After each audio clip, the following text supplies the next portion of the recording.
It's the end. Everything had fallen. The world in ruins, scarred by the empire of the Daleks. It was once said that only one person stood in the way. The person who stood and brought the world back together. And that person was you.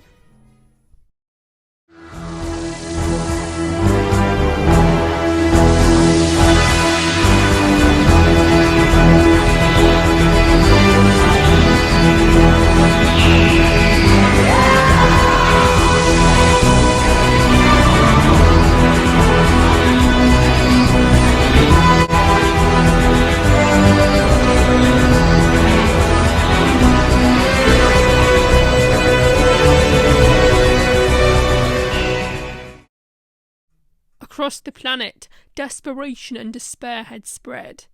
The Dalek forces had turned the Earth into a corpse, with only a vacant echo of life. Entire cities and countries brought down to their knees. You could walk down the street and you wouldn't even hear a mouse or even a rat squeak. All life that was left clung to the shadows out of fear. It seemed like the sun would never rise again, and a dark, endless Dalek night would consume the planet for eternity. However, amongst the despair and destruction, one person stood up and said, "No, your sorrow will not take my world. You stood up for what was right, but first you needed to assemble a group of friends to fight the Daleks. So together you assembled millions of people to join the fight." It was midday, and the final battle was about to begin. In the city where it all began, London, Shoreditch, just a short way from Totter's Yard. You thought you were going to have to fight the battle alone. The street was empty, barren. Everything was too quiet. You feared the worst. There's no way that you could take on a Dalek army alone. But are you truly alone? From above, the Daleks began to swarm like bees, buzzing hateful cries, which filled the air like a plague. Daleks zoomed by on hoverbouts like eagles swooping in to kill their prey. Meanwhile, the Dalek Emperor roared from his spaceship at the centre of the Dalek storm like a lion. "Why do you summon us, human fool?" the Emperor belched over every speaker on audio. His voice was dark, coarse and nefarious, and it boomed like 1,000 bombs in your eardrums. "Daleks! I order you to leave this world in peace. Haven't you destroyed enough? Just end it, and we will be willing to forgive you," you demanded to the barren and void hearts of the Daleks. The Daleks let out a painful screech of noise that was like 1,000 rotting bones being banged and smashed over and over. Although no joy could be distinguished by this disturbing din, it became apparent that the Daleks were laughing. "You stand up to the Daleks! On whose authority? You have no power, no weapons, no defences. You're just a human, and nothing can stand in the way of our conquest and destruction," the Emperor bellowed. "That's where you're wrong. We fight every day, without so much of a tiny weapon. The little battles every day, they're the ones that count. The most important moments in our lives. Our community, the way that we are together. And when that is, we're unbeatable. And you are nothing compared to that. And yet you stand alone." "Sometimes, but you're never really alone. Not really. Just look up, and you'll see a whole universe of wonder, life and beauty. The universe will always be there, but it'll outlive all of us." "These words mean nothing." "Of course," you scoffed. You removed all those emotions. The only universe you see is one of anger and destruction. You see difference and you want to extinguish it. Let me tell you something about different. Different is beautiful. Different is power. Different is the only weapon I need. Difference is what allows us to survive. Without it, the universe would stand still. Ultimately, our differences are what make us who we are. And because of that, they make good. We shall see what your impurities do to save you from death, the Dalek Emperor threatened as he commanded his Dalek minions to begin their attacks. Fire the destructor cannon!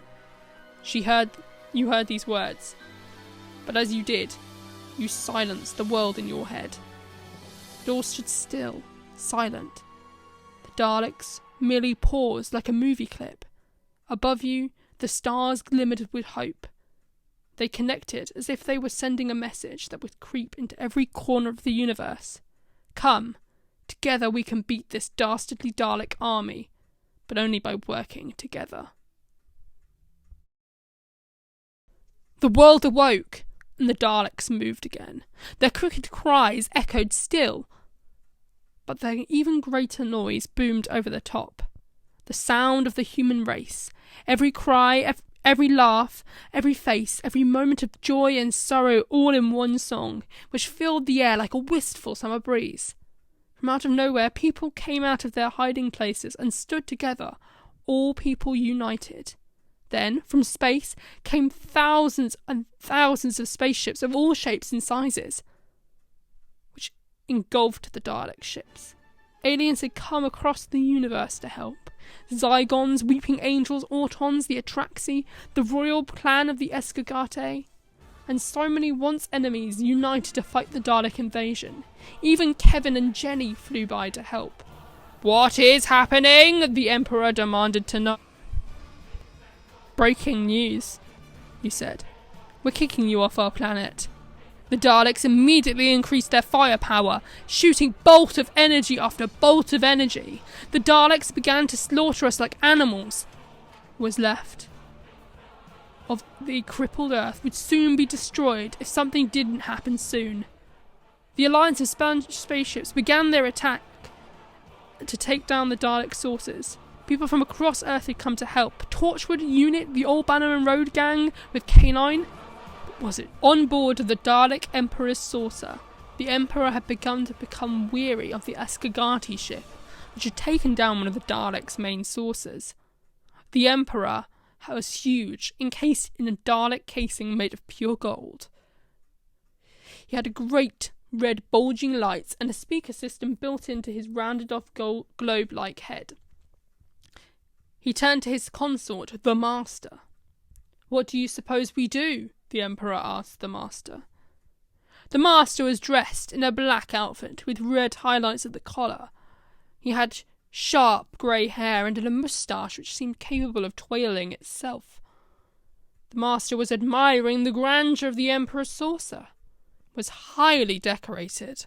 Well, as decorated as a Dalek would understand. Dalek hemispheres lining each wall and reaching up to the furthest reaches of the chasm. The Emperor even had his own guard Daleks, which waited on him hand and foot. The Master liked it here. He planned to get rid of the Dalek Emperor, but for now he deemed it best to play along. There is no way they can beat us, Emperor. There's too many of us. There is only one person in history who can take on that many Daleks. And you know as well as I that as long as they don't butt their nose in, then we're good, the Master explained. The Dalek Emperor was unsure of whether to be reassured by this. The Doctor, the Time Lord of whom the Master was referring to, would often interfere. Well, often was probably an understatement. He interfered as often as a Dalek said exterminate. What do we do about the Escargate? The Emperor inquired. Well, I would have thought that was obvious, the Master replied with a devilish smile. Exterminate. Back outside, all seemed hopeless. Despite banding together, the Daleks seemed to be an unmatchable force of destruction and fury. Their bolts fired down, taking almost all life with them. It seemed like the Daleks had won. And all around, people were being exterminated. Even the Escargate ship, which had been deliberately targeted by the Daleks, had fell from the sky like an infant bird being discarded from the nest. K9 increased his firepower, and with the help of Mr. Smith was able to target Dalek hoverbounds with his laser gun. Torchwood and unit took their usual all-guns-blazing approach. Gwen had brought her son along to fight the Daleks with his moped, while Jack and his new Torchwood team, featuring Graham and Ryan, were also there to do their bit. Martha and Mickey, with the unit troops, took down a Dalek squad on what remained of Westminster Bridge. The Coal Hill Gang, Charlie, April, Ram, Mateas, Tanya and Miss Quill all came to join the fight. Police officer Blonde arrived with her Slovene police force and were able to arrest a few Daleks. However, despite all this, the Daleks were still winning. They needed one more person. Well, maybe more than one. Everyone looked up to the sky and they looked at the stars. They were coming closer. Millions and millions of stars emerging across the night sky. And they were moving towards the Earth at electric speed. In the Emperor's saucer, the Master and the Emperor viewed the event via visual link. The Master recognised the stars as they got closer. "It can't be," he muttered under his breath. "Zoom in on those stars, we need to know what they are," he commanded. The Dalek Emperor looked disapprovingly at the Master. "I give the orders round here," he stated in a dark, malicious tone. "Of course," choked the Master. "This is vital. I would strongly recommend it." The Emperor, although irritated with the Master's arrogance, accepted this fact and zoomed. Meanwhile, outside, the stars were just starting to take shape. That's when you realised they weren't stars. The Emperor's visual link had fixed onto one of the stars. The picture was so pixelated at first, but the shape and colour were distinctive. It was a blue box. The Master knew at this point that they were screwed. Back outside, the stars were now fully visible. Each one was a police box with a lamp on top, which they clearly mistaken for the star. Every single star in the sky was a TARDIS, and inside each box was a Doctor, which meant one thing. Every single incarnation of the Doctor had come to save the day. Past, present and future, they were all there. Every rickety old TARDIS was flying down to Earth to lend a hand. The Emperor was not pleased, as they too realised that the Doctor was on the image for the visual link when it came clear. He would have sent the Master to be exterminated, but the Master had already cowered away via his TARDIS, which he had disguised as an old antique Dalek Rel counter. "Daleks, retreat! Leave the humans! Focus all firepower on the TARDI! The Doctor must be destroyed! Maximum extermination!" The Emperor called out across every speaker. But his signal was hijacked. "Hello," the voice said in a distinctly northern female voice. "Sorry, the Dalek Emperor's Christmas broadcast has been cancelled. Good news though, I'm his replacement. Good day?" On Earth, Captain Jack looked up. "Oh, I've missed that sound. Now, let's have a look at you then. You're all here then, by the looks of it. Oh, Graham and Ryan, family reunited, yeah? Keeping them busy, I see, Jack." "Yes, Mum," Jack replied, saluting all the Doctors hovering in the sky. "Ah, Jules here, and so Ace, long time no see. Oh, Doctor, you're here after all this time," an older yet still defiant Ace said, on the ground with Jo and her husband Cliff, who were fighting off some Daleks down by Camden Market. Elsewhere, the saucer. The Emperor was taking advantage of the Doctor's reunion with all her former companions to send a squad of deadly Dalek mutants encased in a bronze sphere, all armed to the teeth with deadly claws and lasers. Inside, the 13th Doctor's TARDIS, Dan and Yaz were flying the TARDIS, well, attempting to anyway. Dan had noticed that the Daleks were sending out their fleet of spheres. "Looks like we got company, Doc," Dan said, informing the Doctor of their incoming danger. "All right." The Doctor was speaking to the world via a retro-looking microphone. "Activation time extended, fam," she called out. The spheres began their attack, their claws like sharp teeth, ready to slice and dice anyone who came near them, and their lasers would fry a person like an egg if they dared to retaliate. Every TARDIS was coming under attack, but the 10th Doctor and Martha were able to get in touch with the Torchwood hub in Cardiff. They used them to send out a signal to fry all the Daleks and spheres in the air. At home, Mr. Colchester revived this instructions and sent the signal, which was boosted by Mr. Smith, who was able to hook the signal onto every phone line and television mast. They then fried every Dalek sphere in the sky to a crisp. However, the Dalek saucers and all the Daleks which were on the ground had survived. It was a formidable force, but the Emperor called them all back to their sources, ready for the final confrontation. The sources had moved into formation, but so had all the Doctor's Tardai. First Doctor and Susan were anxious, while all the pre-First Doctor Doctors were preparing a plan to defeat the Daleks, led by the fugitive Doctor.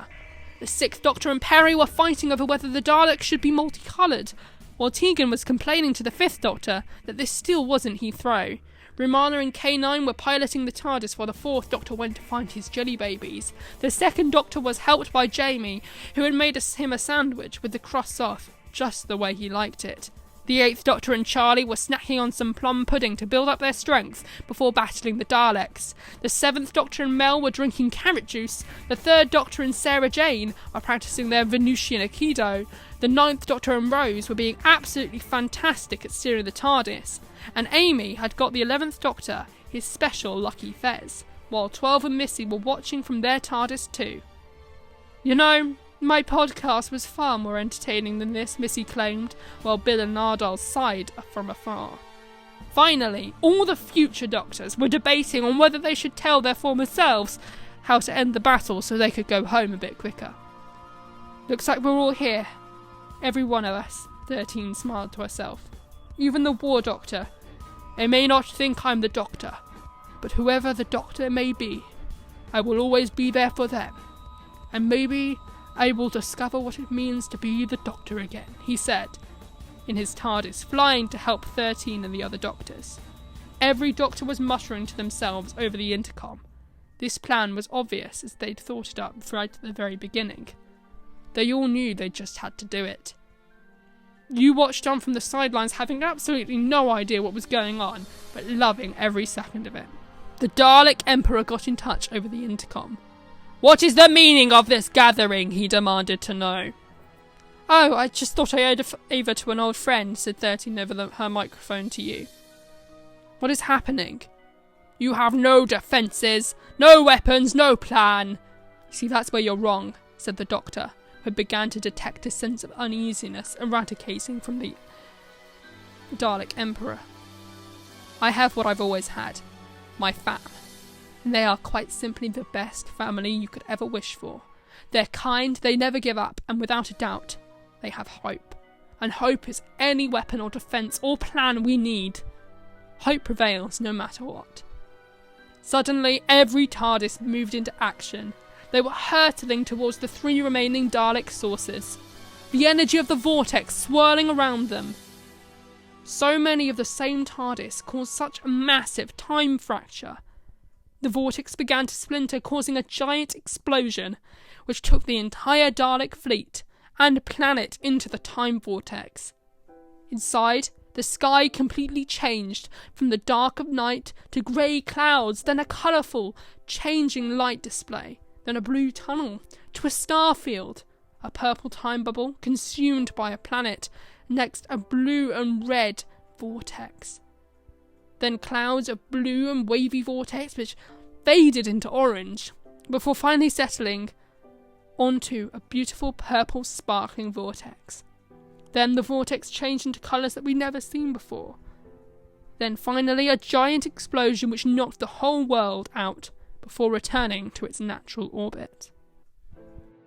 You awoke in bed, like nothing had happened. You rushed downstairs, leaving everything in your house behind and rushing out onto the streets. A paperboy almost runs you down as you rush into the street. There's people, all out living their lives as they did before. Everything was back the way it was. But the world had travelled back to before when the Daleks invaded. 1 year was yet to pass. A year that they'd lived through. A year gone. That no one remembered except you. Thank you, Doctor, you said under your voice, as you returned back inside. However, the moment had been prepared for. Elsewhere a TARDIS was left behind. On the streets. A doctor with their face consumed by the dark shadow of their hat, which was topped with an extravagant feather. They wore a mishmash of all kinds of clothing from all kinds of different eras and planets. A long coat which almost seemed like a pirate. A waistcoat which had a glimmering pattern to it. And knee-high stockings, as well as shirts marked with question marks. They were the Doctor yet to come. They went back inside their TARDIS, pleased to see you'd made it home, and then returned their TARDIS and dematerialised, as the world was safe once again.